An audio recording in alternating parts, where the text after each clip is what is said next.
تبارک و تعالی ارشاد فرماتا ہے یا ایھا الذین آمنوا اتقوا اللہ یا ایھا الذین آمنوا اتقوا اللہ حق تقاتہ ولا تموتن الا وانتم مسلمون. تو پہلے آیت کا ترجمہ اور خلاصہ تھوڑا سا کر دوں. اللہ تبارک و تعالی ارشاد فرماتا ہے اے ایمان والو اللہ سے ڈرو. بات یہیں پہ ختم ہو جانی چاہیے تھی مگر اللہ تبارک و تعالیٰ نے آگے ارشاد فرمایا وَكُونُوا مَعَ الصَّادِقِينَ اور سچوں کے ساتھ ہو جاؤ. کیا بندہ اللہ سے ڈرے تو کافی نہیں ہے؟ سچوں کا ساتھ ہونا کافی، سچوں کا ساتھ ہونا ضروری کیوں؟ بس ایک واقعے کے ذریعے میں آپ کو اس کا خلاصہ بتا رہا ہوں تاکہ آپ کو مکمل طور پر سمجھ میں آ جائے گا کہ اللہ تبارک و تعالیٰ نے وَكُونُوا مَعَ الصَّادِقِينَ سچوں کے ساتھ ہو جاؤ کیوں فرمایا؟ حضرت امام فخر الدین رازی مشہور واقعہ سب جانتے ہیں. شیطان ہر وقت ہر لمحہ یہ کوشش کرتا ہے کہ ایمان والے کا ایمان تباہ و برباد ہو جائے.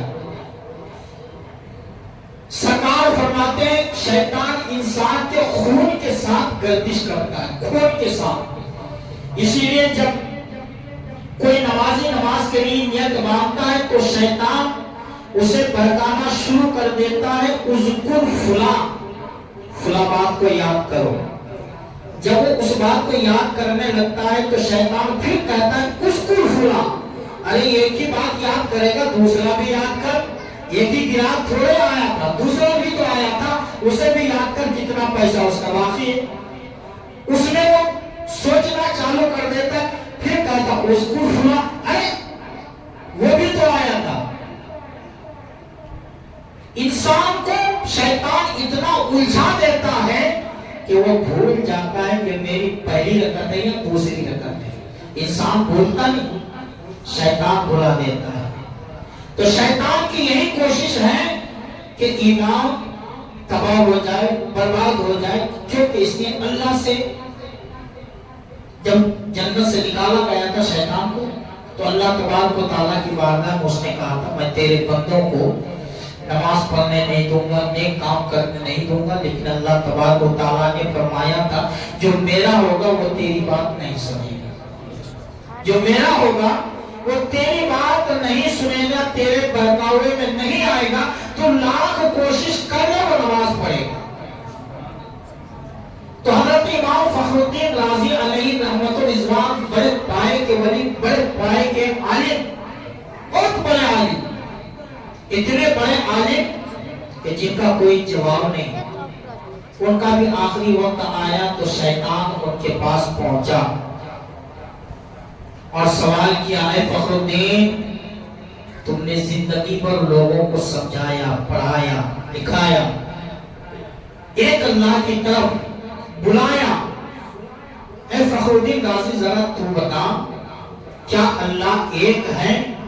امام فخر الدین رازی نے کہا ہاں اللہ ایک ہے، وحدہ لا شریک ہے. قرآن میں آیتیں قل هو اللہ احد، اے محبوب آپ فرما دو کہ اللہ ایک ہے. تو شیطان نے کہا اے فخر الدین اگر اللہ ایک ہے تو کوئی دلیل، کوئی ثبوت. امام فخر الدین رازی اتنے بڑے پائے کے ولی اور عالم، انہوں نے ثبوت دے دیا، دلیل دے دی. شیطان نے اسے رد کر دیا تاکہ میں اس دلیل کو نہیں مانتا، کوئی دوسری دلیل دو. امام فخر الدین رازی نے دوسری دلیل دی، اس نے اسے بھی رد کر دیا کیونکہ شیطان جنت سے نکلنے سے پہلے فرشتوں کا استاد رہ چکا ہے. فرشتوں کا استاد رہ چکا ہے. جنت میں وہ فرشتوں کو درس دیتا تھا. 6 کروڑ برس تک اس نے عبادت کی خدا کی. آدم علیہ السلام کے ایک سجدے سے انکار کر دیا، سب کچھ ختم ہو گیا، سب کچھ ختم. تو اس نے کہا میں اس دلیل کو نہیں مانتا، اس کو نہیں مانتا، اس کو نہیں مانتا، اس کو نہیں مانتا. امام فخر الدین رازی دلیل دیتے گئے، دیتے گئے، دیتے گئے. ذرا یہ بتائیں کہ آپ سے اگر کوئی پوچھے کہ خدا ایک ہے، کوئی دلیل دے دو تو آپ لوگ کتنے دلیل دے سکتے ہیں؟ کتنی؟ ایک بھی قرآن حدیث کی روشنی میں ایک بھی دلیل نہیں دے سکتے. امام فخر الدین رازی نے 360 عالم ہوں گے. کتنی دلیل ہے؟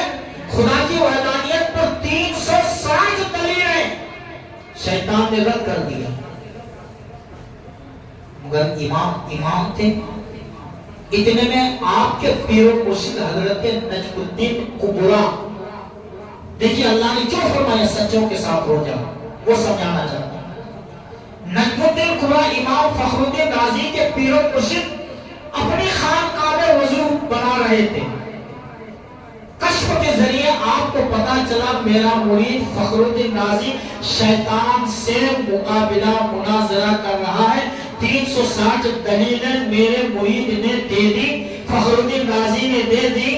تو وہیں سے حضرت نجم الدین کبرا نے آواز لگائی اور کہا اے فخر الدین رازی تو نہیں جانتا یہ ابلیس ہے، ابلیس شیطان ہے، فرشتوں کا استاد رہ چکا ہے، انہیں دلیل کیوں دیتا ہے؟ ارے اس سے کہتے میں اپنے خدا کو دلیل سے نہیں بغیر دلیل کے ایک مانتا ہوں. حضرت امام فخر الدین رازی نے یہاں سے اپنے پیر و مرشد کی آواز سن لی.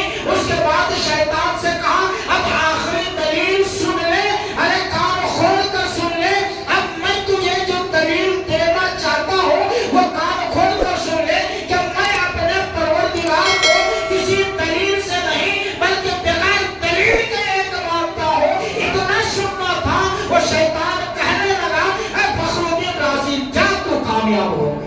سبحان اللہ. تو سچوں کے ساتھ ہونے کا مطلب سمجھ میں آیا کہ اتنے بڑے عالم کو نزا کے وقت پیر و مرشد